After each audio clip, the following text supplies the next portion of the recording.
Schedule কিভাবে prepare করে। So আজকের ক্লাসটাতে মূলত আমি পিপিটিতে দেখাবো।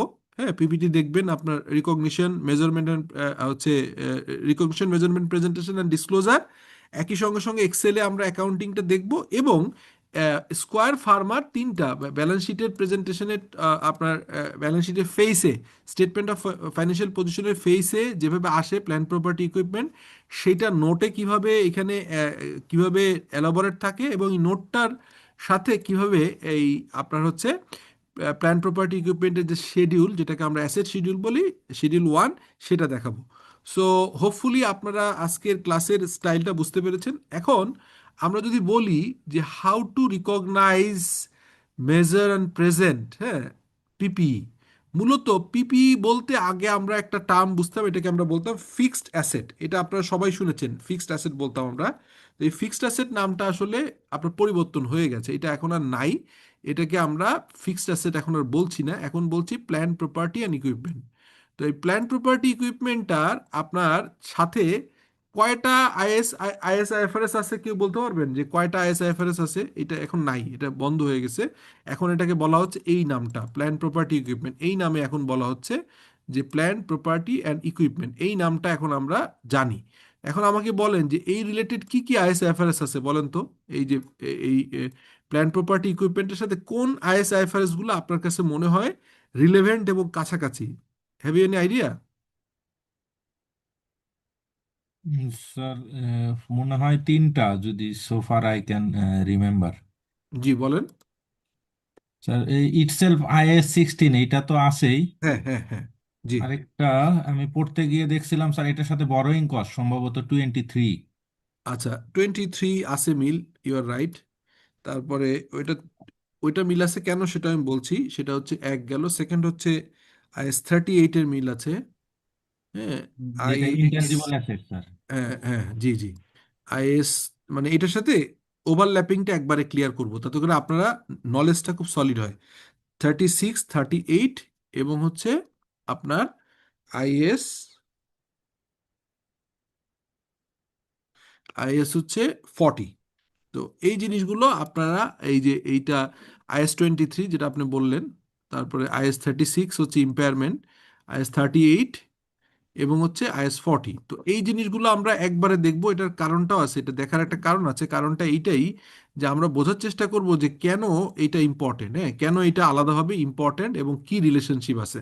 সো আজকের কোর্সের আমরা কিন্তু মোটামুটি একটা কন্টেন্টটা আমরা বুঝে ফেলছি, যে কন্টেন্টটা কি হবে এটা আমরা বুঝে ফেলছি।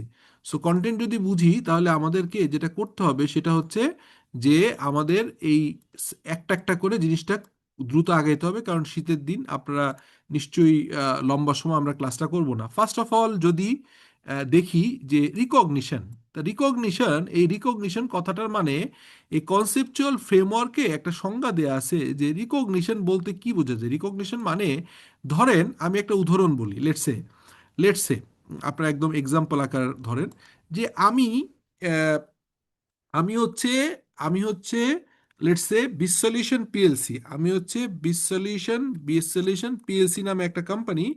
সো আমরা একটা জায়গা কিনতে চাচ্ছি, একটা ল্যান্ড, একটা স্পেস কিনতে চাচ্ছি।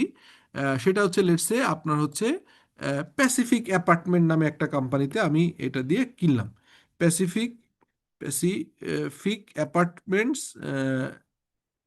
অ্যাপার্টমেন্টস থেকে একটা ল্যান্ড কিনলাম, ঠিক আছে? অ্যাপার্টমেন্ট এলটিডি, এখান থেকে একটা ল্যান্ড কিনলাম। এখন এই ল্যান্ডটা দুইটা পারপাস হইতে পারে। ল্যান্ডটা কিনলাম, কিনে আমি বিল্ডিং করে আমি নিজেদের অফিস আকারে ইউজ করব। তাহলে এখন আপনি বলেন, যদি আমি এই ল্যান্ডটা কিনি এই উদ্দেশ্যে যে নিজেদের অফিস হবে, তখন এটা আমরা কোন আইএস এর আন্ডারে আনবো? IS-16 আন্ডারে আনবো নাকি অন্য কোন আইএস এর আন্ডারে আনবো বলেন তো? IS-16 sir. হ্যাঁ, এটা IS-16 আন্ডারে আনবো। কিন্তু এমন যদি হয় প্যাসিফিক অ্যাপার্টমেন্ট লিমিটেড, তাদের থেকে আমরা একটা ল্যান্ড কিনলাম, এই জন্যই কিনেছি যে বিশ্বলিউশনে কিছু ফান্ড আছে, আমরা ল্যান্ডটা কিনলাম লেটসে বসিলা এলাকা এলাকা বা বসুন্ধরা অথবা হচ্ছে আফতাবনগর, যেখানে দাম বাড়লে পরে বিক্রি করে দিব। সেটা যদি হয় তখন কোন আইএসএ পড়বে? স্যার, ওটা ওই যে ইনভেস্টমেন্ট প্রপার্টি, এটা আইএসটা মনে নাই। IS-40, এই যে IS-40, right, you R right, এই যে IS-40, এই যে IS-40 আলাদা মার্ক করলাম। তাহলে যখনই এই উদ্দেশ্য, এই বিসলিউশন পিএলসি বিশ সলিউশন পিএলসি এই কোম্পানি প্যাসিফিক থেকে একটা ল্যান্ড কিনলো। এই ল্যান্ডের কেনার উদ্দেশ্যের সাথে সাথে কিন্তু আইএস চেঞ্জ হয়ে গেল, ঠিক আছে? সো ল্যান্ড কেনার সাথে সাথে একটা উদ্দেশ্য যখন আমার চেঞ্জ হলো, তখন আমার কিন্তু সাথে সাথে আমাদের কি হলো, আমাদের হচ্ছে আইএস এর স্কোপে চেঞ্জ হলো। তো আমরা দেখলাম যে যখন এটা নিজেদের একটা হেড অফিস করবার জন্য আমরা যখন ল্যান্ডটা কিনে এখানে কনস্ট্রাক্ট করব, তখন এটা হয়ে যাবে হচ্ছে IS-16 আন্ডারে। যদি এই একই কাজ আমার ল্যান্ডটা কিনতাম, টাকা আছে কিনে রেখেছি, জানি যে এখন ইকোনমিক ডাউনটাউন চলতেছে, কোনো পলিটিক্যাল গভর্নমেন্ট নাই, এটা ভবিষ্যতে দাম বাড়বে, এরকম কিনে আমি 2 বছরের নিয়তে কিনলাম, 2 বছর পর বিক্রি করবো, তখন 40-তে আসতো IS-40। একইভাবে আমি একটা অ্যাপার্টমেন্ট কিনলেও সেম ঘটনা ঘটতে পারে। অ্যাপার্টমেন্ট কিনে আমি ইউজ করব এখন আমার হেড অফিস পারপাস, একটা অফিস স্পেস, নাকি ভবিষ্যতে বিক্রি করব, এটা গেল। তাহলে এই রিকগনিশনে আমরা বুঝতে পারলাম যে এটা অ্যাসেট রিকগনাইজ হবে, এবং রিকগনাইজ হবে as per IS-16 plan property in equipment. এখন তাহলে অ্যাকাউন্টিং এন্ট্রিটা কি হবে? এখানে ইকুইপমেন্টের এন্ট্রি দিছি, ইকুইপমেন্ট ডেবিট, ব্যাংক ক্রেডিট। এখানে যদি আমার ল্যান্ড কিনতাম, ল্যান্ড ডেবিট হতো, ব্যাংক ক্রেডিট হতো। এখানে যদি অ্যাপার্টমেন্ট কিনতাম, যদি স্পেস কিনতাম, তাহলে লিখতাম কমার্শিয়াল স্পেস, বা আমরা লিখতাম হচ্ছে কমার্শিয়াল স্পেস ইন আপনার হচ্ছে লেটস বসুন্ধরা এরিয়া ডেবিট, আর হচ্ছে bank credit. So this is basically recognition. এবং এই হিসাবটা করে, এই হিসাবটা কীরকম হয়, আমরা এই দেখেন আমি একটা হিসাবের জায়গায় লিখছিলাম যে সাধারণত ল্যান্ডটা কেনা হয়েছে হচ্ছে 5,000 টাকায়, এটা আমরা বলেছি। আর এটার সাথে কিছু আপনার এই ল্যান্ডটা না, এখানে আপনি উদাহরণ দিছিলাম হচ্ছে ল্যান্ড এই একটা ইকুইপমেন্ট কিনেছি, সঙ্গে কিছু ইকুইপমেন্টের ইন্স্যুরেন্স পেমেন্ট করতে হয়েছে। অতএব এই দুইটা যোগ করে আমরা কিন্তু এই এই মেজারমেন্টটা করছি যে শুধু 5,000 না, 5,000 সাথে 100 টাকা যোগ হয়েছে। ল্যান্ডের ক্ষেত্রে যে ঘটনাটা ঘটে, ল্যান্ড কিনলাম 5,000, 500 টাকা খরচ হলো রেজিস্ট্রেশন। তখন এই ল্যান্ড এবং ল্যান্ড ডেভেলপমেন্ট আকারে আমরা এই 5,000 টাকার ল্যান্ড প্লাস 500 টাকার হচ্ছে এই আপনার হচ্ছে এখানে রেজিস্ট্রেশন চার্জ, এবং মাটি ভরত বাবদ যদি আমার আরও 500 টাকা লাগে, তাহলে এই 6,000 টাকা যোগ করে আমরা লিখতাম land debit, bank credit. So এটা বোঝা গেছে, এই যেটুকু বললাম, ইজ ইট ক্লিয়ার? জি স্যার। ওকে। আচ্ছা, এখন দেখেন ল্যান্ড। স্যার একটা কোশ্চেন জি, করতে পারি এখানে? বলেন, বলেন প্লিজ। স্যার জি, যখন আমরা কোনো একটা ল্যান্ড কিনি, তারপরে যখন বছর বছর ওই যে ল্যান্ডের যে মানে জমির যে একটা খাজনা দিতে হয়, হ্যাঁ, ওইটাকে তো আর আমরা প্রতি বছর অ্যাড করবো না ল্যান্ডের সাথে, ওইটা তো শুধু আমাদের নর্মাল একটা এক্সপেন্স হিসেবে অ্যাড যাবে, তাই গুড কি স্যার? কোশ্চেন। হ্যাঁ, গুড কোশ্চেন, গুড কোশ্চেন। এই জন্য বললাম যে আমরা ওইটাও আমাদের পিপিটি প্রেজেন্টেশনের ভিতরে আছে, বাট আপনি কোশ্চেন করেছেন, আমি অ্যাডভান্স অ্যান্সার দিয়ে দিচ্ছি। কোশ্চেনটা উনি যেটা বলছে, কোশ্চেনটা আপনারা নিশ্চয়ই বুঝতে পারছেন। আমি একটা অ্যাপার্টমেন্ট কিনেও আমার বছর বছর একটা এই সিটি কর্পোরেশনের খাজনা টাজনা দিতে হতে পারে, অথবা আমি যদি ল্যান্ড কিনি, ল্যান্ডের খাজনা দিতে হবে। সো ল্যান্ড বা বিল্ডিং বা স্পেস যাই কিনি, তার বছরের যে খরচগুলো, এটা আসলে ক্যাপিটালাইজ হবে না। এইটাকে আমরা ওপেক্স আকারে প্রতি বছর চার্জ করে দিব, মানে এটা ক্যাপিটালাইজ হবে না, নো ক্যাপিটালাইজেশন। এটা কি ওপেক্স আকারে যাবে, অপারেটিং এক্সপেন্ডিচার হিসেবে যাবে, ঠিক আছে? তো সেটা আমাদের আছে যে আমরা দেখবো যে একটা গাড়ি যদি কিনি, একটা কার কিনি, এই কারের হচ্ছে আমার গিয়ার অয়েল, তারপরে এটার হচ্ছে ধরেন আপনার ছোটো বড় স্পেয়ার পার্টস, তারপরে এইটার ধরেন ইয়ে লাগে ছোট্ট একটা এসি ফিল্টার, অথবা তার হচ্ছে একটা ব্রেক শুজ, এগুলো চেঞ্জ হবে। এই সমস্ত কারের এই খরচগুলো আমরা কিন্তু ক্যাপিটালাইজ করবো না, অ্যাসেটের সাথে যোগ করবো না, এটা মেনটেনেন্স নামে চার্জ করবো। তেমনিভাবে ল্যান্ড কিনলে ল্যান্ডের খাজনাটা মেনটেনেন্স আকারে যাবে। কিন্তু কিন্তু যদি এমন হয় যে এই গাড়িটার ইঞ্জিন চেঞ্জ করে ফেললাম, অনেক বড় অ্যাসেট অ্যাড করলাম, তখন কিন্তু এটা ওই গাড়িতে অ্যাড করতে হবে, তখন কিন্তু মেনটেনেন্স আকারে যাবে না, সেটা আমরা দেখব। তো যাই হোক, এটা আমরা ইকুইপমেন্ট পেলাম, ব্যাংক ক্রেডিট। এরপরে যেহেতু ল্যান্ডের এক্সাম্পল আমি টানছি না এই জন্য যে, জি বলেন। স্যার যদি ল্যান্ড বিল্ডিং এর ইন্স্যুরেন্স দিতে হয় সেটাও কি এখানে আসবে? হ্যাঁ, প্রতি এটা হচ্ছে, বছর বছর? জি জি জি, আমি বলি ল্যান্ড অথবা বিল্ডিং অথবা যে কোনো ইকুইপমেন্ট বা যে কোনো অ্যাসেট, এইটার রেডি টু, কথাটা কি, ready to use or sell, এই পর্যন্ত যত খরচ সবগুলো আমরা ক্যাপিটালাইজ করব। তার মানে একটা ল্যান্ড কিনলাম, সেই ল্যান্ডের হচ্ছে ইন্স্যুরেন্স লাগলো, এটার এই এই ব্রোকারেজ কমিশন লাগলো, এইটার ধরেন ল্যান্ড ডেভেলপমেন্ট খরচ লাগলো, করে আমরা করলাম। এরপর যখনই ইউজ শুরু করলাম, তখন আর এটাকে অ্যাড করার সুযোগ থাকে না। অতএব রেডি টু ইউজ মানে হচ্ছে, রেডি টু ইউজ মানে বুঝতে পারছেন, এটা গাড়ি কিনলাম, গাড়ির কার্পেটিং করলাম, গাড়ির হচ্ছে বিভিন্ন ডেকোরেশন করলাম, এই সমস্ত খরচগুলো প্রথমবার যেটা আমি অ্যাড করতেছি, এটা আমি গাড়ির সাথে অ্যাড করে দিতে পারবো। কিন্তু যখনই এই গাড়িটা আমি ইউজ করা শুরু করলাম, তখন এই ছোটোখাটো খরচগুলোকে আর ক্যাপিটালাইজ করতে পারবো না। Good question, thank you. আচ্ছা, এখন আমি ইকুইপমেন্টের তো রিকগনিশন গেল। এখন এই রিকগনিশন গেল, মেজারমেন্ট গেল, রিকগনিশন মেজারমেন্টের পরে এরপরে আরেকটা থাকে সাবসিকুয়েন্ট মেজারমেন্ট। সাবসিকুয়েন্ট মেজারমেন্টের নিয়ম হচ্ছে তখন এসে দুইটা মেথড হয়। এই দেখেন এখানে ক্লিয়ার করছি আমি, দুইটা মেথড হয়। এই মেথডে আমরা কস্ট মেথডেও করতে পারি অ্যাকর্ডিং টু IS 16, আবার রিভ্যালুয়েশন মডেলও করতে পারি। তো এইটা আমরা শিখবো, এটা আমরা দেখব। তার আগে আরেকটা আছে যে বছর বছর ব্যবহারজনিত কারণে তার একটা ক্ষতি সাধন হয়, একটা লাইফ টাইম কমে, এই জন্য ডেপ্রিসিয়েশন চার্জ করা হয়। তো আমি এই যে 6,000 টাকার যে ইকুইপমেন্ট কিনেছিলাম, ধরেছি এটা 10 বছর যাবে, তো 10 স্ট্রেট লাইন যদি হয় 6,000 ডিভাইডেড বাই 10 করলে আমার হচ্ছে প্রতি বছর 600 টাকা হয়। তো এই 600 টাকা আমার হচ্ছে depreciation debit, accumulated depreciation credit. অনেকেই অ্যাকুমুলেটেড ডেপ্রিসিয়েশনকে বলে লাইবিলিটি। না, ইট ইজ নট লাইবিলিটি, এটা কন্ট্রা অ্যাসেট। এটা অ্যাসেটের এগেনস্টে একটা কন্ট্রা ক্রিয়েট করা হয়। কারণ কেন ক্রিয়েট করা হয়, আপনারা যদি ব্যালেন্স শিটে স্কোয়ার ফার্মার দেখেন, আমি স্কোয়ার ফার্মার থেকে এখন দেখাচ্ছি আপনাদেরকে to help you the understanding. দেখেন এখানে আমি যখন এই যে বিল্ডিং করছি, এই বিল্ডিং এর ডেপ্রিসিয়েশন কিন্তু আলাদা চার্জ করতেছি। কিরকম আমি দেখাই, আরো আরো ক্লিয়ার করি, আমি এইখানে দেখাই আপনাদেরকে। এইখানে যদি দেখি, এইখানে দেখেন প্ল্যান্ট প্রপার্টি ইকুইপমেন্ট, এটা 4 নম্বর নোটে যাই, এই দেখেন এই যে ধরেন consolidated property plant and equipment, consolidated বলা হচ্ছে কারণ এটা গ্রুপ অফ কোম্পানি, যেটা আগের দিনে আমি ক্লিয়ার করছিলাম আপনাকে। তাহলে এখানে একটা জিনিস খেয়াল করেন, ওপেনিং ব্যালেন্স হচ্ছে আপনার কত টাকা ছিল opening balance, this is opening balance. During দিয়া নতুন করে কত কিনেছেন, তাহলে কেনার পরে আবার ডিউরিং দ্য ইয়ার কতটুকু বিক্রি করেছেন, তাহলে এটা আপনার ওপেনিং ছিল প্ল্যান্ট প্রপার্টি ইকুইপমেন্ট, যেটা কস্ট মডেলে বলছে কস্ট। আবার ডিউরিং দ্য ইয়ারে নতুন করে কেনা হয়েছে 77, মানে এখানে যদি ফিগার যদি আমি বলি 1000 নর্মালি হয়, তাহলে হবে হচ্ছে 774,44,00,000। আর এখান থেকে ডিসপোজাল হয়েছে হচ্ছে 362 কোটি টাকা। তাহলে ক্লোজিং ব্যালেন্স রয়ে গেছে আপনার 478, সরি 4,000 মনে হবে, যে এটা ফিগার নিয়ে কোনো ইস্যু নেই, 4,783 কোটি, 4,783 কোটি হচ্ছে আমার ক্লোজিং রয়ে গেছে। তো এইটা আমরা দেখতে পেলাম যে এটা আমার কস্টে আসলো। এরপর দেখেন এই কস্টের সাথে নিচে যেটা আছে, নিচে ইন্টারেস্টিংলি খেয়াল করেন, এই যে অ্যাকুমুলেটেড ডেপ্রিসিয়েশন, যে একটু আগে এন্ট্রি দেখাচ্ছিলাম আপনাকে, এন্ট্রিটা যদি দেখেন, এই যে অ্যাকুমুলেটেড ডেপ্রিসিয়েশন 600 টাকা হচ্ছে, পরের বার 600 টাকা হচ্ছে, এটা যোগ করতে করতে থাকতেছে। কিন্তু এই যোগ করতে করতে কি হচ্ছে, সেই কারণেই দেখেন এইখানে এই যে ওপেনিং অ্যাকুমুলেটেড ডেপ্রিসিয়েশন যোগ কি হলো, যোগ হচ্ছে আপনার চার্জ ডিউরিং দি ইয়ার, মানে আমি নতুন করে ডেপ্রিসিয়েশন চার্জ করছি এই টাকাটা। তো এটা আমার আসলো ক্লোজিং, সরি এটা হচ্ছে আমার আসলো এর থেকে ডিসপোজাল, মানে যখন আমি ডিসপোজাল করি তখন উল্টায় ফেলি, আপনার উল্টানো, এটাকে বলা হয় ডি রিকগনিশন।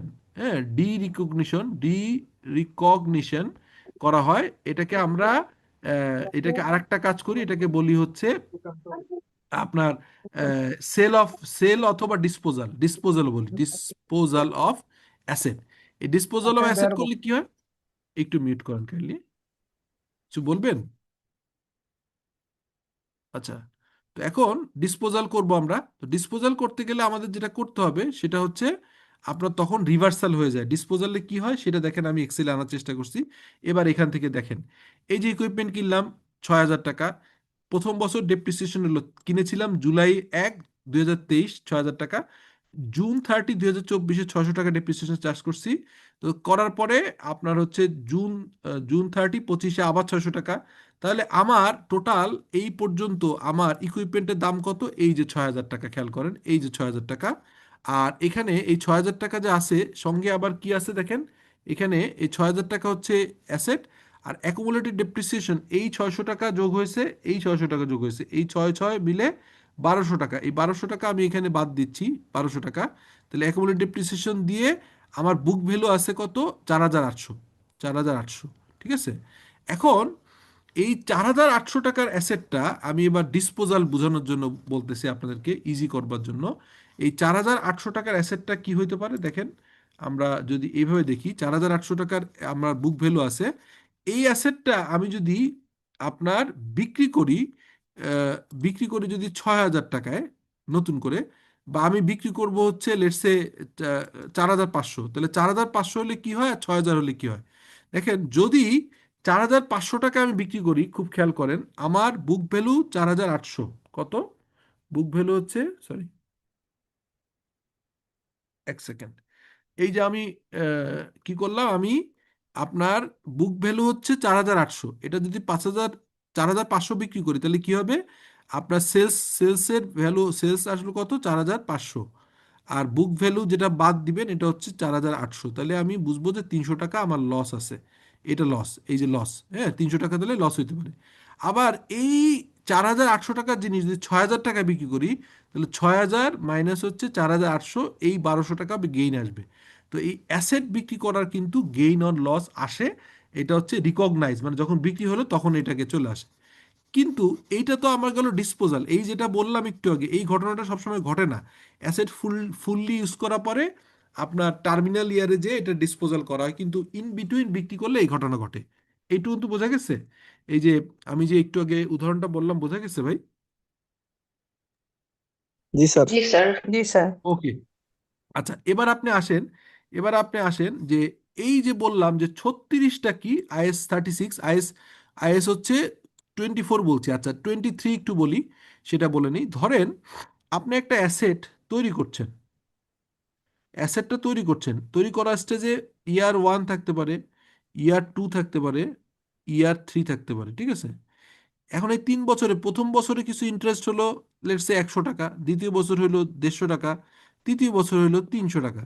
তাহলে এই অ্যাসেটটা রেডি টু ইউজ, মানে রেডি হওয়ার আগে, এই যে 1 আর 150, 150 হচ্ছে কত, আড়াই, আর হচ্ছে 300, 550, এই 550 টাকা আমরা এই অ্যাসেটের সাথে যোগ করে দিব।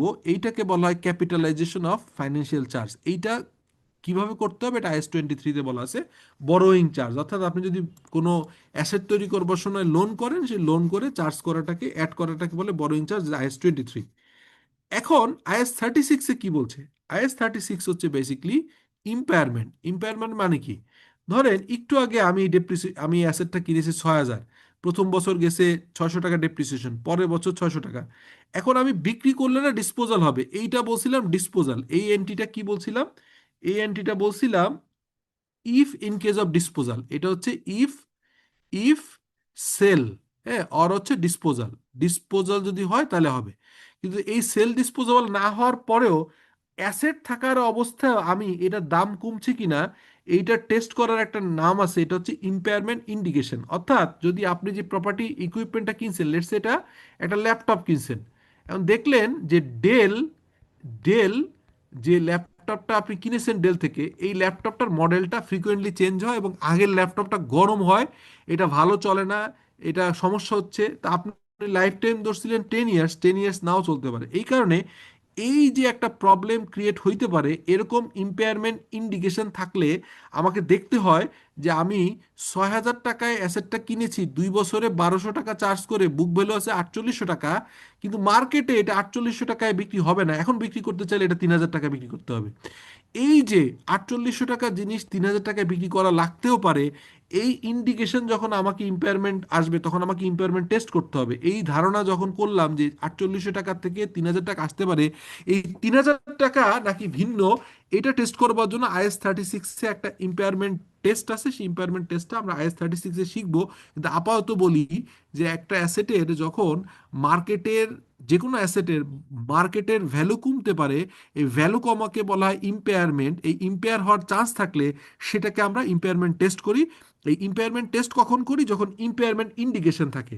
সো আমি গুলশানে জায়গা কিনেছি, এই জায়গার দাম কমবে কি কমবে না আমার কোনো সন্দেহ নাই, কিন্তু আমি জায়গা কিনেছি দক্ষিণবঙ্গের কোনো একটা জেলায় যেটা নদী ভাঙনে চলে যেতে পারে, অথবা পদ্মা নদীর পাড়ে, যমুনা নদীর পাড়ে যেখানে নদী ভাঙন আছে, সেরকম জায়গায় যদি কিনি, তাহলে আমাকে টেস্ট করতে হবে ওই জায়গাটা আসলে রিয়েলি ভবিষ্যতে কত দামে বিক্রি করতে পারবো কি পারবো না, অথবা কি দাম আছে, অথবা এটা ডিসপোজ অটোমেটিকলি এটা লস হতে পারে কি পারে না, এই চেকটাকে করবার জন্য যে ইন্ডিকেশনগুলো থাকে সেটাকে বলে ইম্পায়ারমেন্ট ইন্ডিকেশন, আমরা IS-36-এ দেখবো। সো এটা বোঝা গেছে আমি যে কথাগুলো বললাম? জি স্যার, বুঝা গেছে স্যার। ওকে, তাহলে আমরা কিন্তু খুব ক্লিয়ারলি এটা বুঝতে পারলাম যে এখানে আমাদের আওতাটা কি। তাহলে আমি এক্সেল শিটে এটা স্যার আপনাদের, একটু জি বলেন। IS-23টাকে আরেকবার একটু কাইন্ডলি বলবেন? হ্যাঁ, IS-23 হচ্ছে মূলত এই যে আমি যে বরোয়িং কস্ট, হ্যাঁ, বরোয়িং কস্ট মানে কি? আমি যে যে কোনো একটা অ্যাসেট, যদি করতে চাই তাহলে নিজের টাকায় করতে পারি, ওন ফান্ড হইতে পারে, ওন ফান্ড হইতে পারে, হ্যাঁ। আবার কি হইতে পারে, এটাকে বরোড ফান্ড বা ল্যান্ড, ব্যাংক থেকে ব্যাংক ফান্ডিং হইতে পারে, হ্যাঁ, ব্যাংক ফান্ডিং হইতে পারে, ঠিক আছে। এই ব্যাংক ফান্ডিং হইতে পারে, তো ব্যাংক ফান্ডিং বা কোনো জায়গায় টাকা ইন্টারেস্ট যখন দিবেন, সেই ইন্টারেস্টের টাকাটা ওই অ্যাসেটে অ্যাড করবেন কি করবে না, এই সংশ্লিষ্ট নির্দেশনাগুলো আছে হচ্ছে IS-23, এটাকে বলে বরোইং কস্ট। ওইখানে একটা বলা আছে কোয়ালিফাইং অ্যাসেট হইতে হয়, কোয়ালিফাইং অ্যাসেট হইতে হয়। কোয়ালিফাইং অ্যাসেট মানে যে অ্যাসেটটা মোর দেন ওয়ান অ্যাকাউন্টিং ইয়ার, মোর দেন ওয়ান অ্যাকাউন্টিং ইয়ার যদি হয়, এই এক বছরের বেশি সময় যদি এটা তৈরি করা হয়, তাহলে এই খরচটা ওই অ্যাসেটে যোগ করতে হয়, এটাকে বলা হয় বরোইং কস্ট, যেটা IS-23 দেওয়া আছে। বোঝা গেছে আপা? জি স্যার, জি, থ্যাংক ইউ। ওকে, স্যার তাহলে আমরা আরেকটা কোশ্চেন ছিল স্যার। বলেন, জি, জি, স্যার এই ক্ষেত্রে এই যে যদি কোনো লিগ্যাল খরচ থাকে, ধরেন স্যার হ্যাঁ, কোনো অ্যাসেটের কোনো জমির জন্য আমার জি, একটা মামলা খরচ, জি, যে 1 বছর আমি মামলা চালাবার পর আমি জমিটা পেলাম, রায় পেলাম, তাহলে হ্যাঁ, এই যে এখানে তো লিগ্যাল খরচটা তো একটু বেশি হয় সাধারণত এইসব হ্যাঁ, ক্ষেত্রে। তো হ্যাঁ। সেই খরচটা কি আমরা ওই ল্যান্ডের সাথে আমরা অ্যাড করব, মানে অ্যাসেটাইজ করবো আর কি? আচ্ছা, এখন কোশ্চেন হচ্ছে যে দুইটা জিনিস। একটা, যদি আপনি জানেন যে আগের থেকেই জানেন দুইটা জিনিস, যে আপনারা ল্যান্ড কিনলেন, এটা প্রত্যেকটা জাজমেন্টাল মজার কোশ্চেন, বাট প্র্যাকটিক্যালি বুঝে দিই। একটা ল্যান্ড কিনলেন, ল্যান্ডের দাম বাজার দর আছে পার কাঠা 10 লাখ, আপনি 10 লাখ দিয়েই কিনলেন, স্ট্যান্ডার্ড। হঠাৎ করে কেনার পরে বা কোনো একটা জায়গায় জানতে পারলেন বা পরে যে এটার হচ্ছে, এইটার, হ্যাঁ, এইটার হচ্ছে আপনার কোনো লিগ্যাল কেস আছে, তাহলে তো এটা অ্যাড করার সুযোগ নেই। আপনি তো অ্যাপ্রোপ্রিয়েট দামে কিনছেন, কেনার পরে পরবর্তীকালে আপনার টিমের, অ্যাসেট অ্যাকুইজিশন টিমের ব্যর্থতার কারণে এটা একটা মামলায় মানে আপনি প্রপারলি চেক করেন নাই, এই কারণে মামলা হয়েছে, সেটার খরচ আর এটার সাথে অ্যাড করা যৌক্তিক না। কিন্তু যদি আপনি এমন হয় রিয়েল এস্টেট কোম্পানি, আপনি ধরেই নিছেন যে আমি 10 লাখ টাকার ল্যান্ড 5 লাখ টাকায় কিনেছি এবং এখানে মামলা আছে, এই মামলা আমি খরচ টরচ করে এটাকে অ্যাড করব, তাহলে যদি প্রথম থেকে ডিসিশন থাকে একদম ডে ওয়ান থেকে, তাহলে আপনি ক্ষেত্র বিশেষ এখানে এক্সেপশন আকারে এটা যোগ করতে পারেন, কিন্তু নর্মালি কোনো মামলা টামলাটা নর্মালি যোগ করা যায় না। তো বোঝা গেছে না কোশ্চেনটা? জি স্যার, থ্যাংক ইউ স্যার। আচ্ছা, স্যার আমার একটা প্রশ্ন ছিল। স্যার বলেন। একটা জি, কোয়েশ্চেন ছিল। দুজন এক একজন করে বলেন প্লিজ ভাই, আমি জি, একটু বলতে যাচ্ছিলাম, সেটা জি হলো যে বলেন। ইম্পেয়ারমেন্ট আমি করলাম এই বছরে, কিন্তু সাবসিকুয়েন্ট ইয়ারে যদি ইম্পেয়ারমেন্টের রিভার্সটা হয়ে যায়, ইনক্রিজ থাকে, তখন কি হবে? এই যে সেটা আমার এক্সাম্পল, এটা আমি এখানে রেখেছি, আপনাকে দেখলে বুঝতে পারবেন। এখানে এই এই স্লাইডটা এত সুন্দর, এর ভিতরে বুঝতে পারবেন। এই দেখেন, আপনি যে কোশ্চেনটা করছেন এখানে আছে, খেয়াল করেন, এক্সাম্পলটা আমি এখান দিয়ে টেনে দিই, তাহলে এটা আমার পড়ানোর প্ল্যান ছিল, হয়ে গেল অটোমেটিক। দেখেন, রিভ্যালুয়েশন এবং হচ্ছে আপনার রিভ্যালুয়েশন উল্টা হওয়ার কি অবস্থা সেটা আছে। তো এখন দেখেন, আপনি এই একটা রিভ্যালুয়েশন মডেলে আপনি একটা ল্যান্ড কিনেছিলেন, যে ল্যান্ডটার দাম ছিল হচ্ছে আপনার 15,000 টাকা। এই যে এ সেন্ট্রাল হসপিটাল, ডাকটা উঠাই দিই, সরি। দেখেন এখানে বলছে যে central hospital has an item of land carried it book value 13,000 টাকা। 2 years ago a lump sum land value, sorry, a, sorry, 2 years ago a slump in land value, মানে slam মানে কমে গেছিল ভ্যালু, মার্কেট মন্দা ছিল, let the company reduce it's carrying value from 15,000 টাকা। তার মানে একটা ল্যান্ড আমি কিনেছিলাম, যে ল্যান্ডটার দাম ছিল 15,000 টাকা, কিন্তু ইম্পেয়ারমেন্ট ইন্ডিকেশন দেখা দিল যে এই এলাকাতে ল্যান্ডের দাম কন্টিনিউয়াসলি কমে যাচ্ছে। তখন আপনি ইম্পেয়ারমেন্ট ইন্ডিকেশন দেখে এই যখন টেস্ট করে দেখলেন না রিয়েলি আসলে কথা সত্যি, এটা দাম কমাইতে হবে, তখন 15 থেকে আপনি 2 কমাই করছিলেন। তো তখন যখন করছিলেন, তখন যে অ্যাকাউন্টিং এন্ট্রিটা ছিল, তখন অ্যাকাউন্টিং এন্ট্রি ছিল এরকম: ইম্পেয়ারমেন্ট লস ডেবিট 2,000 টাকা, আর এই ল্যান্ডের দাম 2,000 টাকা কমাইছিলেন, তাহলে এটা that is your initial accounting. পরবর্তীকালে কি হয়েছে, এরপরে এসে এই এই পর্যন্ত পড়লাম, এই পর্যন্ত হলো, এরপর দেখেন this was taken an example, sorry, this was an expense in the profit and loss. এই যে প্রফিট লস এক্সপেন্স করলাম, impairment loss. There has been a surge in the land price current year, বর্তমান বছরে এসে জায়গার দাম বাড়ছে, and the land is now 20,000 টাকা। তাহলে কিনছিলেন 15, এখানে কমে হয়েছে 13, তার মানে 2,000 টাকা আপনি হচ্ছে ইম্পেয়ারমেন্ট লস আকারে প্রফিট অ্যান্ড লসে চার্জ করে কমাইছেন। এই 13,000 টাকাটা হয়ে গেছে এখন 20,000 টাকা। তার মানে বেড়েছে মোট হচ্ছে 13 থেকে 20 হচ্ছে 7,000 টাকা। 7,000 দুইটা ভাগ, একটা হচ্ছে যে গত বছরে লস করছিলেন, আর একটা নতুন। তাহলে দেখেন, এই কারণে যখনই আপনি রিভ্যালুয়েশন রিজার্ভ করছেন তখন দেখেন বাড়ছে কত, 13 থেকে 20, তার মানে 7। সাথে দুইটা স্টেপে, একটা হচ্ছে গত বছর প্রফিট লসে চার্জ করছিলেন ডেবিট, লস করছিলেন, এই কারণে এখানে ক্রেডিট করতে হবে 2,000 টাকা। আর অ্যাকচুয়ালি আপনি ছিল 15, কমে গেছিল 13। এই যে কমছে, এই দুইটা ডিফারেন্সটা হচ্ছে এই প্রফিট অ্যান্ড লস। আর এই 15-এর উপরে যে ক্যাপিটাল গেইন হয়েছে, মানে আপাতত আনরিকগনাইজ ক্যাপিটাল গেইন 20,000 টাকা, এই 5,000 টাকা হচ্ছে আপনার রিভ্যালুয়েশন সারপ্লাস, এই দেখেন 5,000 টাকা। সো এইভাবে কিন্তু আপনার উল্টা ঘুরে যেতে পারে, হ্যাঁ, ইম্পেয়ারমেন্ট লসকে উল্টায় যেতে পারে, এরকমভাবে উল্টায় যায়। বোঝা গেল ভাই? Sir clear? ওই যে বরোইং কস্টের যে ইস্যুটা ছিল, থ্যাংক ইউ। জি, স্যার বলেন। বরোইং IS-23 যে ইস্যুটা ছিল, হুম। যদি প্রপার্টি প্ল্যান্টের ক্ষেত্রে টার্ম লেন্ডিং করে যদি কেনা হয়, তাহলে হুম। ইয়ার ওয়াইজ টার্ম লেন্ডিং এর যে ইন্টারেস্টটা, সেটা কি ক্যাপিটালাইজ করে যেতে হবে প্রত্যেক ইয়ারে? আসলে তো আমরা যেভাবে প্রজেক্ট ফাইন্যান্সিং নেই, প্রজেক্ট ফাইন্যান্সে দুইটা থাকে, একটা হচ্ছে যে আমার টাকাটা পরে দিতে হয়, কিন্তু আমি তো জানি যে কেমন হবে। তো সেক্ষেত্রে আমার হচ্ছে যেহেতু অ্যাক্রুয়াল বেসিস অফ অ্যাকাউন্টিং, আমি লোনটা নিয়ে ফেলছি, পেমেন্টটা পরে করব, কিন্তু লোনটা তো নিয়ে ফেলছি এবং অ্যাসেটটাও হয়ে গেছে।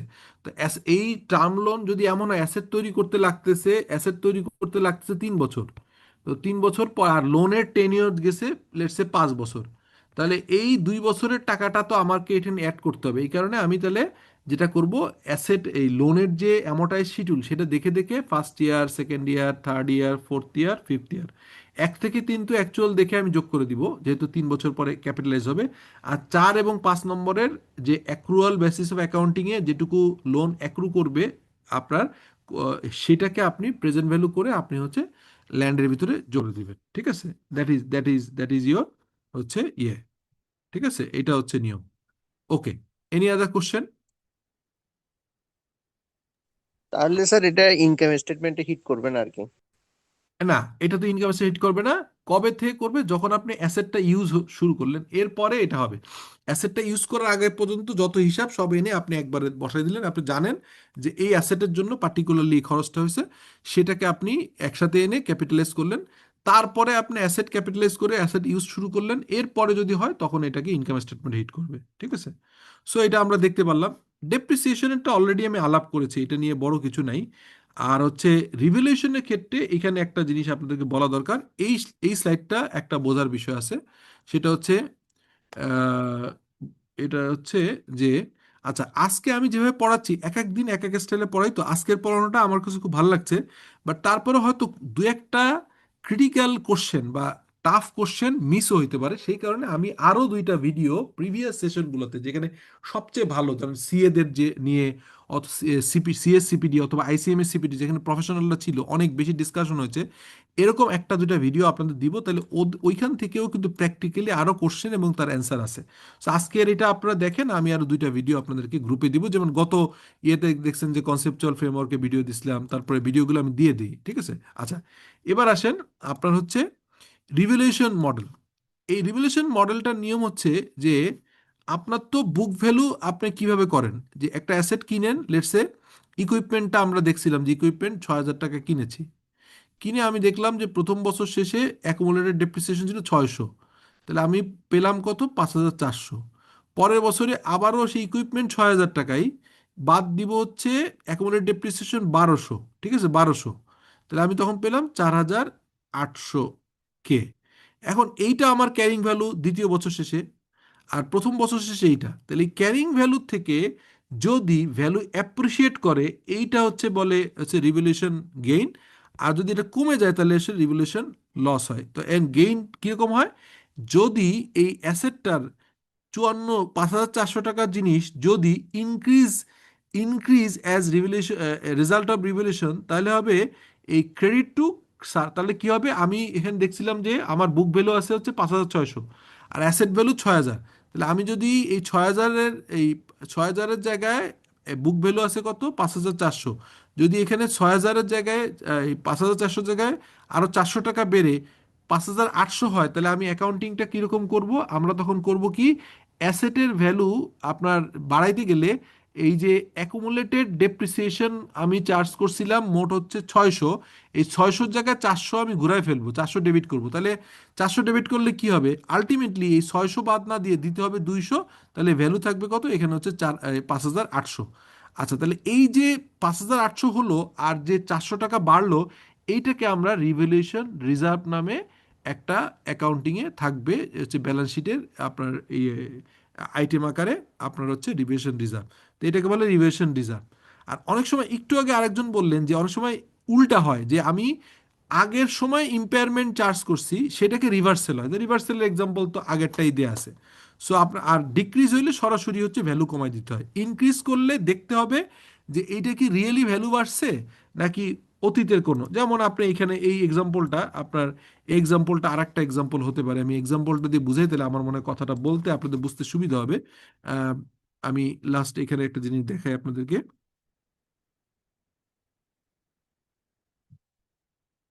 খেয়াল করেন। এখানে দেখেন যে আপনার একটা অ্যাসেট মেজারমেন্ট করলাম। অ্যাসেটটা কি হলো? অ্যাসেটটা হচ্ছে এরকম ছিল যে আপনার আহ, আমাদের এখানে প্রচুর পটকা ফুটাচ্ছে, আশেপাশের শব্দ শোনা যাচ্ছে আর কি। তো যাই হোক, revaluation model example, an entity acquires an item of PPE. PPE হচ্ছে 50,000 টাকা, মানে plant property equipment, which is depreciated over 20 years, মানে 20 বছর ধরে ডেপ্রিসিয়েশন হবে। তাহলে 3 ইয়ার্স লেটার দ্য অ্যাসেট রিভ্যালুড 6,000 টাকা। তাহলে দেখেন, খেয়াল করেন, 50,000 টাকার একটা অ্যাসেট যদি আমি 20 বছরে এটাকে ভাগ দেই, তাহলে কি হবে?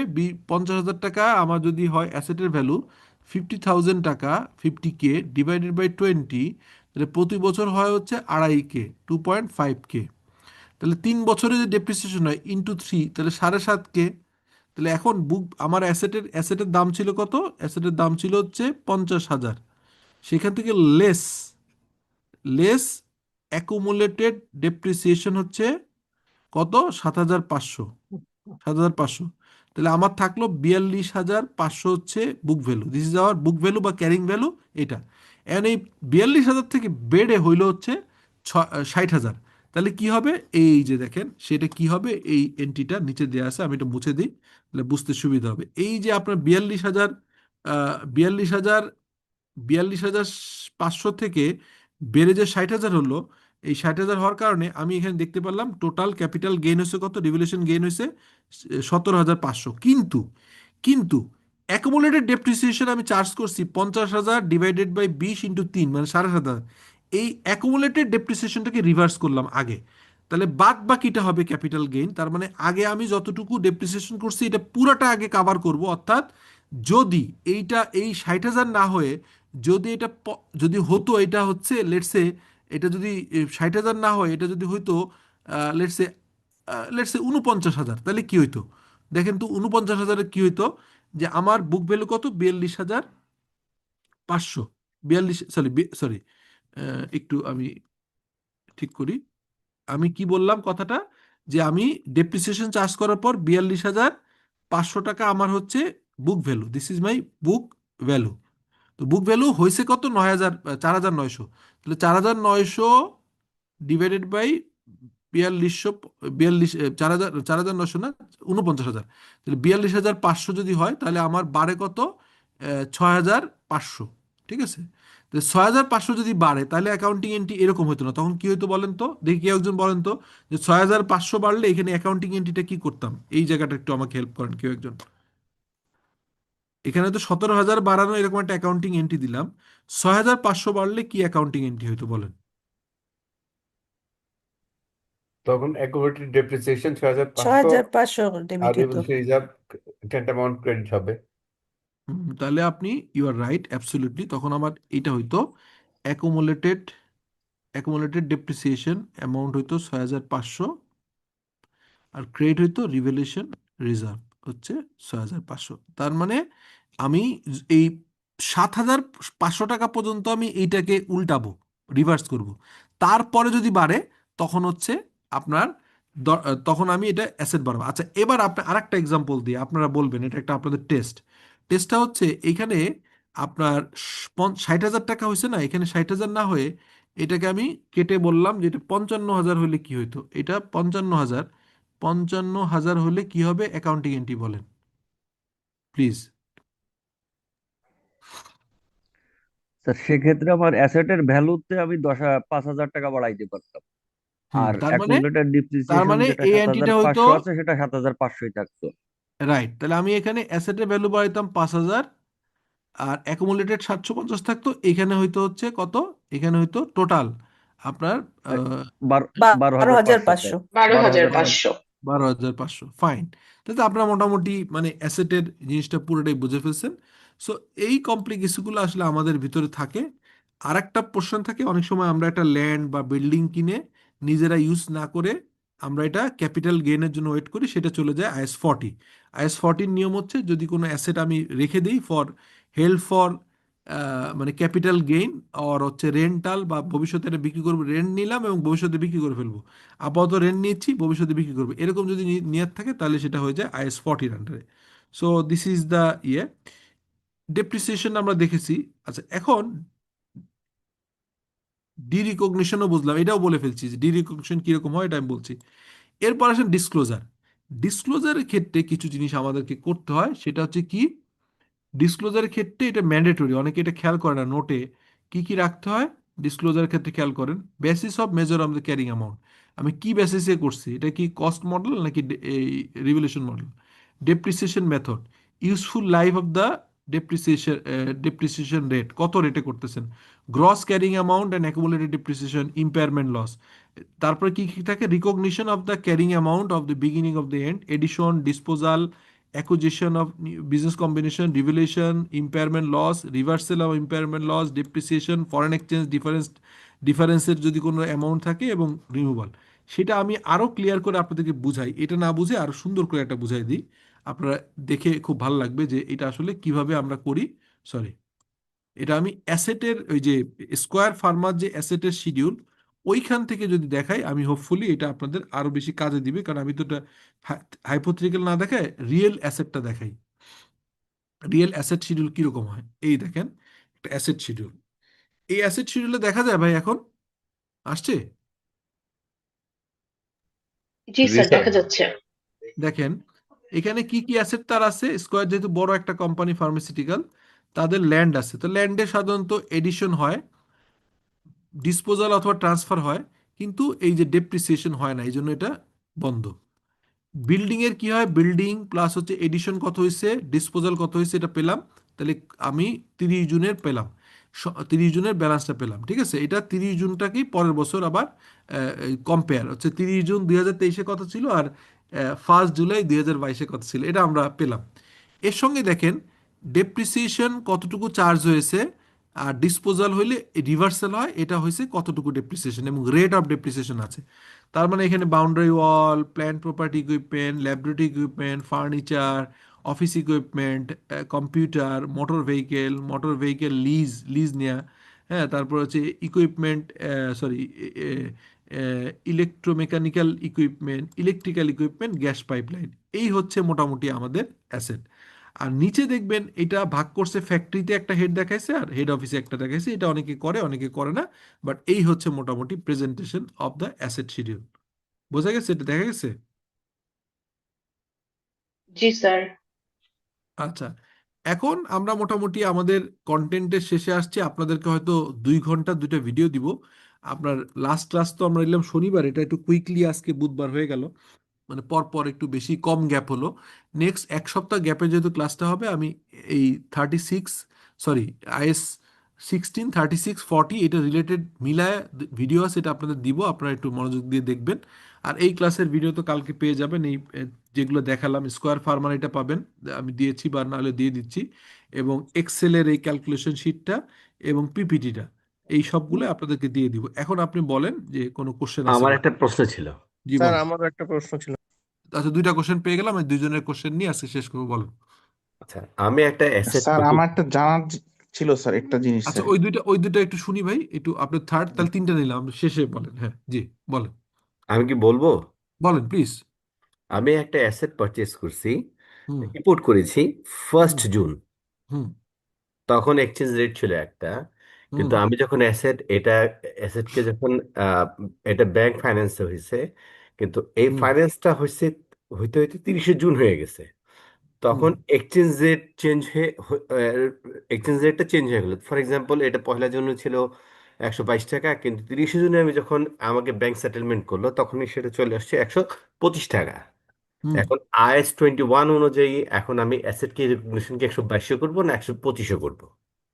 আচ্ছা, ভেরি গুড কোশ্চেন। যদি এইটার ক্ষেত্রে যে ঘটনাটা ঘটে সেটা হচ্ছে যে আপনার যেহেতু এই এটা একটা প্রজেক্ট ফাইন্যান্স এবং ফরেন লোন করছেন, আমি যদি বুঝে থাকি যে ফরেন লোন করছেন। ইম্পোর্ট করেছি আমি আমি হ্যাঁ, ওই তো মেশিনারি ওই তো আমি ইম্পোর্ট বুঝছি করছি, কিন্তু বুঝছি দেখা যাচ্ছে আপনার যে এটা সব এগুলো ভাই হাজার হাজার করে আসছে। আমি বলি জি আপনি শুনেন, আপনি মিলে যাবে। সেটা হচ্ছে এত করছি এটা, ইম্পোর্ট না করলে আর ফরেন কারেন্সি আসলো কোত্থেকে, এটা তো বুঝতেছি। আচ্ছা, আপনি ইম্পোর্ট করছেন দেখেই এটা হচ্ছে অ্যাসেটটা আপনি এনেছেন। অ্যাসেটটা যদি এমন হয় যে এই লোনের একটা কনভার্সন রেট দিয়ে তো আপনি করছেন, আপনি লোন দুই রকম হইতে পারে, একটা লোকাল লোন আর একটা হচ্ছে ইউপাস লোন। হ্যাঁ, তো লোকাল লোন যদি হয় তাহলে তো আপনি এটার লাইবিলিটি লোকালি কনভার্ট হয়ে গেছে। তার মানে আপনি $1000 একটা জিনিস কিনছিলেন, এই তখন হচ্ছে 115 টাকা দিয়ে করে আপনি যা আসছে এটা করে ফেলছেন। এরপরে এই টাকাটাই ফিক্স হয়ে গেছে 6 মাস, 1 বছর, 2 বছর পরে আপনাকে ব্যাংকে দিতে হবে, তাহলে তো লোকাল লোন হইলে এটা কোনো সমস্যা না। কিন্তু যদি এই লোনটা ফরেন কারেন্সিতে লোনটা থেকে থাকে, তাহলে অ্যাসেটের ক্যাপিটালাইজেশন ডেট, মানে অ্যাসেটটা কবে ক্যাপিটালাইজ হয়, যদি অ্যাসেটটার ক্যাপিটালাইজেশন হওয়া পর্যন্ত এই ফরেন কারেন্সি লোনের এক্সচেঞ্জ জনিত লাভ লস যতটুকু আছে, যেহেতু প্রজেক্টটা এখনো শেষ হয়নি, হ্যান্ডওভার হয় নাই, ready to use ready to use or ready to sell, এটার আগ পর্যন্ত যত এই ফরেন কারেন্সি রিলেটেড 21-এর আন্ডারে যত ফ্ল্যাকচুয়েশন লস অথবা গেইন আসবে সেটা আমি যোগ বিয়োগ করে এই অ্যাসেটে ক্যাপিটালাইজ করব। কিন্তু যদি এমন হয় অ্যাসেটটা রেডি টু ইউজ হয়ে গেছে, আমি এটা ইউজ করা শুরু করছি, এরপরে এসে লোনটা যেহেতু ফরেন কারেন্সিতে এবং লোনটা আরও পরে পেমেন্ট হবে 5 বছর, 6 বছর, বিভিন্ন মেয়াদে, তারপরের যদি কোনো এর রিলেটেড কোনো ক্যাপিটাল গেইন অর লস আসে, তখন এই অ্যাসেটে অ্যাড না হয়ে ওই লসটা চার্জ হবে হচ্ছে আপনার ইনকাম স্টেটমেন্টের আন্ডারে IAS 21 অনুযায়ী ইনকাম স্টেটমেন্টে চার্জ হবে। কিন্তু অ্যাসেটটা রেডি টু ইউজ অর্থাৎ ব্যবহার করার আগ পর্যন্ত, এটা কমপ্লিট হওয়ার আগ পর্যন্ত, ইউজ করার আগ পর্যন্ত অথবা বিক্রি করার আগ পর্যন্ত এই রিলেটেড যত রকম ফরেন কারেন্সি লস গেইন হবে আমি ওটার ভিতরে ক্যাপিটালাইজ করে এটা ইউজ করতে পারবো। বাট যদি এমন হয় আমি অ্যাসেটটা ক্যাপিটালাইজ হয়ে গেছে, আমি এটা ইউজ শুরু করছি, এরপরে যদি ডলার কারেন্সি ফ্ল্যাকচুয়েশন গেইন আর লস আসে, তখন আমি ওই অ্যাসেটে ক্যাপিটালাইজ না করে এটা আমি ইনকাম স্টেটমেন্টে IAS 21 অনুযায়ী যেভাবে প্রেজেন্ট করতে হয় সেটা করবো। এরপরের কোশ্চেন প্লিজ। মানে স্যার ওই সিওডি পর্যন্ত হচ্ছে আপনার ক্যাপিটালাইজ করবে, সিওডির পরেরটা যান, পর থেকে ইয়ে পরের করবে, কোশ্চেন রাইট? আসেন। জি জি, পরের কোশ্চেন আসেন আর প্লিজ। স্যার ওই যে রিভ্যালুয়েশনে যদি প্রাইস মানে ভ্যালু যদি বেড়ে যায়, যদি হুম ব্যালেন্স শিটে যদি সেই বাড়তি ভ্যালুটা দেখায়, এটার কোনো হুম। ট্যাক্স ইমপ্লিকেশন আসবে কিনা? এটা হচ্ছে যে এটা যে দুটো জিনিস হয়, এটা ভালো কোশ্চেন করছেন, এই কোশ্চেনটা চমৎকার, আমি এটা বলতে ভুলে গেছিলাম। এটার যে গেইনটা আসে, এই গেইনটা OCI তে আসে, আদার কম্প্রিহেনসিভ ইনকাম, মানে ইনকাম স্টেটমেন্ট এর উপর ট্যাক্স দিতে হয় না, নো ট্যাক্স, এবং এটার ইনকাম স্টেটমেন্ট হিট করে না, এটা আসলে OCI তে যায়। আর এই ব্যালেন্স শিটে যায় হচ্ছে এই রিজার্ভ আকারে, এই যেটাকে বলা হয় রিভ্যালুয়েশন রিজার্ভ। ঠিক আছে, রিভ্যালুয়েশন রিজার্ভ। ওকে, নেক্সট কোশ্চেন। জি স্যার। জি, পরেরটা বলেন। আরেকজন কোশ্চেন করবেন বলছিলেন। স্যার, স্যার প্লান্ট ইনস্টলেশনের পর ট্রায়াল প্রোডাকশনের জন্য যে খরচটা করা হয় সেটা কি হুম, আমরা অ্যাসেটে দেখাতে পারি? ওকে ওকে, অবশ্যই দেখাইতে পারেন, গুড কোশ্চেন।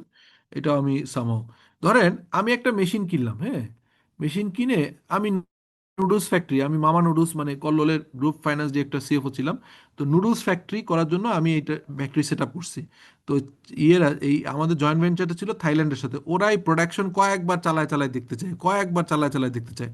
তো প্রথম, দ্বিতীয়, তৃতীয় এরকম হয়েছে। তো নুডলসগুলো ভেঙে গেছে, ভালো কিন্তু ভেঙে গেছে, সমস্যা হয়েছে। ওগুলো আমরা সস্তায় আপনার বিক্রি করে দিছে, হয়তো কেউ মানে ভাঙা নুডলস তো কেউ হয়তো রেস্টুরেন্টে নিয়ে বিক্রি করছে বা কিছু একটা করছে। তো এই যে আমি আপনার 100 টাকা র মেটেরিয়াল ইউজ করছি, করে এইটা প্রসেস করে বিক্রি করছি হচ্ছে 150 টাকায়। তাহলে বা আপনার এই 150 টাকার খরচ করছি, বিক্রি করছি 50 টাকায়, তাহলে এই যে এই 150 টাকা খরচ করছি টেস্ট রানের জন্য, মাত্র 50 টাকা পেয়েছি, তাহলে বাদ বাকি 100 টাকাটা আমি মেশিনের ক্যাপিটালাইজ করে দিতে পারবো, দিব, যেহেতু এটা ট্রায়াল রানে টেস্ট রানে এটা গেছে। ঠিক আছে, এরপরে বলেন আরেকজন, লাস্ট কোশ্চেন। স্যার যেহেতু আমরা ক্লাস করতেছি স্যার, মানে এই আপনার তো এটা যদি আমরা একটু প্র্যাকটিস করতে পারতাম বেশি, তাহলে মানে আরো একটু ক্লিয়ার হতে হ্যাঁ, পারতাম আপনারা প্র্যাকটিস এই করেন, আপনাদের এইগুলো প্র্যাকটিস জি জি করতে থাকেন। এক্ষেত্রে স্যার স্যার কোনো বই কি সাজেশন মানে সাজেস্ট করতেন আছে আছে, মানে আমি প্রথমেই দেখাইছিলাম আপনাকে, এখানে দেখেন এই যে এই বইটাতে অনেক এক্সাম্পল দেয়া আছে, আমারই বই জি আছে আইএস জি পার্ট স্যার ওয়ানটাতে এটা এটা কিভাবে বলবো। আমি তো স্যার ওই এটা আপনি ওই একটু যে লিটন ভিতরে লিটন পাবলিকেশন, লিটন যে ল পাবলিকেশন ওখানেও পাবেন, অথবা আমাদের এখানে সাজেদুল আছে এই গ্রুপে, বা সাজেদুলকে বললে ও সাজেদুলও ব্যবস্থা করবেন, আমাদের বিশ্বলিউশন অফিস থেকেও নিতে পারবেন।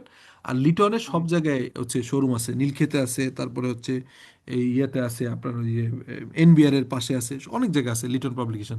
লিটন পাবলিকেশন দিয়েও কিনতে পারবেন, অথবা নীলক্ষেতে যে কোনো ফারহান টারান যেখানে অ্যাকাউন্টিং বই বিক্রি করে ওখানেই পাবেন। আর আপনি আমাদের থেকে নিতে চাইলে আমাদের হচ্ছে সাজেদুলের কাছ থেকে বললে ও অ্যারেঞ্জ করে দিবে। তো ঠিক আছে, এরপর বলেন আরেকজন কোশ্চেন কোনো, স্যার আমি লাস্ট একটা কোশ্চেন কোশ্চেন করতে চাচ্ছিলাম। বলেন প্লিজ। জি।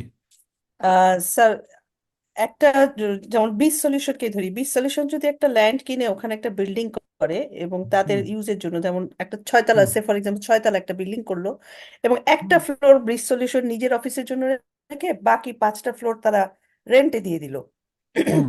সেক্ষেত্রে স্যার এটার মানে ইয়েটা কোন আইএস অনুযায়ী হয়? আচ্ছা ঠিক আছে, ভেরি গুড। আচ্ছা, এইটা একটা উনি উদাহরণ দিল যে বিচ সলিউশন একটা লেগছে 5 কাঠা জায়গা কিনলো, হ্যাঁ, 5 কাঠা জায়গা কিনে এখানে একটা 1+5 6 স্টোরেট একটা বিল্ডিং করলেন, 6 স্টোরেট বিল্ডিং করে তারা হয়তো এটা পার্কিং, এখানে 5টা ফ্লোর, একটা ফ্লোর ইউজ করছে, ফার্স্ট মানে যে কোনো একটা, থার্ড ফ্লোর সে ইউজ করতেছে নিজের জন্য, আর অন্যগুলো ভাড়া দিচ্ছে। তাহলে এই বিল্ডিংটা সে কিন্তু ক্যাপিটাল গেইন করার জন্য কিনে নেই, তার ইউজের জন্য এখন পার্শিয়ালি তার লাগছে না, সে ইয়ে করছে। এখন এখানে একটা কোশ্চেন আছে যে ভাড়া এবং ব্যবহার, যদি ভাড়ার অংশ বেশি হয় তাহলে এটা ভাড়াতেই, এটা হচ্ছে IS 40-র আন্ডারে নেওয়া যায় যে আমি এটা বিক্রি করে ফেলবো পার্ট পার্ট। কিন্তু অনেক ক্ষেত্রে যেটা হয়, আমি প্রভিশন রেখেছি যে আমি বিল্ডিংটা নিজেই ইউজ করব, এবং এইটার হচ্ছে আপাতত আমি এই পুরাটা হচ্ছে আমার লাগছে না, আপাতত ভাড়া দিচ্ছি। এই আপাতত ভাড়া দেওয়ার নিয়ত হলে এই পুরো প্রপার্টিটাই আমি হচ্ছে IS 16 আন্ডারে নিব। কিন্তু যদি আমি এমন চিন্তা করি যে না, আমি নিজেই রিয়েল এস্টেট কোম্পানির মতো ধরে নিলাম যে একটা বিল্ডিং করলাম, নাম দিলাম বিচ সেন্টার, বিচ সেন্টার করে আমি নিজে 2টা ফ্লোর রাখলাম আর 4টা ফ্লোর বিক্রি করে দেওয়ার নিয়াতে রাখলাম, বা এই 4টা ফ্লোর আমি ভবিষ্যতে ভাড়া দিব বা বিক্রি করে ফেলবো, এই ভাড়া দিব অথবা বিক্রি করার নিয়ত থাকলে তাহলে IS 40-র আন্ডারে ওই পোর্শনটা নিয়ে যেতে হবে। কিন্তু এই কমপ্লিকেসি অ্যাভয়েড করবার জন্য আমরা যদি মনে করি যে আপাতত ধরে নিচ্ছি যে এই পুরোটা আমাদেরই, আমরা ইউজ করবো, আপাতত ভাড়া দিচ্ছি, তাহলে আর ভাগাভাগি করতে হয় না, IS 16 আন্ডারে করা যায়। ভবিষ্যতে যদি কখনো বিক্রি করি তখন এটা আলাদাভাবে করতে পারি। এটা হচ্ছে আমার সাজেশন। ঠিক আছে, ওকে থ্যাংক ইউ স্যার। ওকে। তাহলে আমরা আজকের মতো শেষ করি, আজকে লাস্ট ওয়ার্কিং ডে তো, মানে আমরাও সারাদিন সবাই বিজি ছিলাম, ইয়ে ছিলাম। তো আমরা এইটার আপনার এই ক্লাসের সাথে আমি খুব মিলায় সুন্দর 2টা ভিডিও দিচ্ছি। এটাতে চিটাগাং একটা অনলাইনে সেমিনার ছিল, খুবই ভালো, IS 16-এর ওইটা, প্লাস হচ্ছে আর একটা ইনস্টিটিউট ছিল প্রফেশনালদের, আমি এটা দিব। আপনারা একটু দেখেন, ওইখানে হয়তো এরকম যে কোশ্চেন আপনারা করছেন, এরকম 10টা কোশ্চেনের অ্যান্সার আমি এবং আরো 2-1জন হয়তো ছিল প্রফেশনাল অ্যাকাউন্টেন্ট, তাহলে আপনাদের সুবিধা হবে। আর আপনারা একটু পিপিটিটা দেখেন, একটু প্র্যাকটিস করেন, যে ভাই বললেন, এই করতে করতে আমাদের আগাইতে হবে। ঠিক আছে, থ্যাংক ইউ, সালাম আলাইকুম। স্যার আমার জি, আসসালামু একটা আলাইকুম। জিনিস বলেন জানা ছিল স্যার। বলেন, জি বলেন। স্যার আমরা আইডিএলসি থেকে যদি লোন নিয়ে লিজ ফাইন্যান্সিং এর কন্ট্রোলিংটা আমরা নিয়ে নেই, সেক্ষেত্রে কি IFRS 16 না স্যার পিইপি তে নিব আমরা? এটা হচ্ছে IFRS 16-এ, আমি যদি লিজ বুঝতে পারছি। যখন নিব, লিজ নিলে এটা লিজটা যদি হচ্ছে লিজ টার্ম থাকে, যদি লিজ আকারে থাকে তাহলে IS 16 হয়ে যাবো। কিন্তু আইডিএলসিতে যেটা হয়, আইডিএলসি বা বাংলাদেশে যেভাবে আপনার এই নন ব্যাংকিং ফাইন্যান্সিয়াল ইনস্টিটিউটগুলো যেভাবে লোন দেয়, এটার ক্ষেত্রে সাধারণত আমরা লিজের আন্ডারে নেই না। কারণ আসলে লিজের যে টার্ম সেইভাবে না দিয়ে এরা আসলে ক্যাপিটাল লিজ হইলেও মোটামুটি এটা লোন আকারেই হয়, যে আমরা আমাদের অ্যাসেট আমরা কিনেছি, তারা লোন দিয়েছে, লিজ আকারে হয় না। তো ওই টার্ম এই আইডিএলসি যেভাবে লোন দেয় এইটা আসলে আমরা লিজ না দিয়ে এটা আমরা নিজেদের অ্যাসেটে নেওয়াটাই যৌক্তিক, ঠিক আছে? লোন আকারে এটা আমরা দেখাবো। কিন্তু অনেক জায়গায় লিজিং আকারেই দেয়, কন্ট্রাক্ট যদি লিজ হয় তাহলে লিজ নিতে হবে, এখানে লিজ আকারে সাধারণত হয় না। আইডিএলসি বা অন্যরা যেভাবে ওদের যে হচ্ছে স্যাংশনটা লেটার এস করে, আমি স্যাংশন লেটার করেছি, পড়ে দেখেছি এবং অনেকগুলো প্র্যাকটিক্যাল এক্সপিরিয়েন্স সেখানে আমরা এই আইডিএলসি বা আইপিডিসি এরকম জায়গা থেকে যখন লোন নিয়ে যদি অ্যাসেট কিনি, সেই অ্যাসেটটা আমরা আসলে নিজেদের পিপি আন্ডারে দেখাই, IS 16 আন্ডারে দেখাই। সাধারণত এটা আমরা লিজে নেই না, বাট লিজ নেই হচ্ছে যদি লিজিং কোম্পানি পিওর টার্মটা লিজ থাকে, ঠিক আছে? সো থ্যাংক ওরা ইউ। মনে মর্টগেজ করে ফেলে না স্যার? হ্যাঁ হ্যাঁ হ্যাঁ, জি জি, অনেক ক্ষেত্রে মর্টগেজ করে, নাও করতে পারে। So thank you. আমার মনে হয় যে আমরা খুব ইন্টারেক্টিভ সেশন করলাম। আপনারা এই ক্লাসটা আরেকবার রেকর্ডিং দেখেন, আর হচ্ছে যে প্রিভিয়াস ক্লাসটা একটু দেখেন, আমি আশা করি আপনাদের অনেক উপকারে কাজে দিবে। Thank you. জি, আসসালামু আসসালামু আলাইকুম আলাইকুম। স্যার, আর একটু ডিস্টার্ব করি, সেটা বলেন। আমি শিউলি। আপনার দুইটা বই আমার কাছে অলরেডি আছে, হ্যাঁ, আমি লিটন হুম, পাবলিকেশনস থেকে কিনেছি, জি আইএএস আর হচ্ছে আপনার আইএফআরএস। তো ওগুলো আমি জি, দেখে দেখে স্টাডি করলেও তো বুঝতে পারবো না অনেক শিওর কিছু। শিওর শিওর, একদম। ওটা ইজি ভাবে লেখা, খুব বড় বড় উদাহরণ, মানে বড় মোটা ফন্টে লেখা। ISIFRS এর বইয়ের অক্ষরগুলো এত ছোট, পড়তে ভালো লাগে না। এটা কালার বই এবং টেবিল দিয়ে অনেক এক্সাম্পল দিয়ে রিয়েল লাইফ দিয়ে আছে, আপনি ইজিলি যে কেউ পড়লে এটা বুঝতে পারবে। আমি চ্যালেঞ্জ দিলাম, ওই বইটা পড়লে বুঝতে পারবেন। আর যদি অসুবিধা হয় তাহলে ভিডিও দেখেন, আমারই ভিডিও আছে প্ল্যান পেপার ইকুইপমেন্ট, তো আপনাদের এই ক্লাস রেকর্ডিংটা পাবেন। এছাড়াও মনে হয় আমার ইউটিউব চ্যানেলেও 8টা 10টা ভিডিও আছে, ঠিক আছে? Sir thank you. Latest edition গুলো বইগুলোর প্রাইস কেমন? হ্যাঁ, লেটেস্ট, আমরা একদম লেটেস্টই করা, মানে এটা হচ্ছে IFRS 18 19 ঢুকানো, মানে একদম লেটেস্টটাই করা আছে। জি, থ্যাংক ইউ। আসসালামু আলাইকুম। Thank you sir. Thank you. Thank you.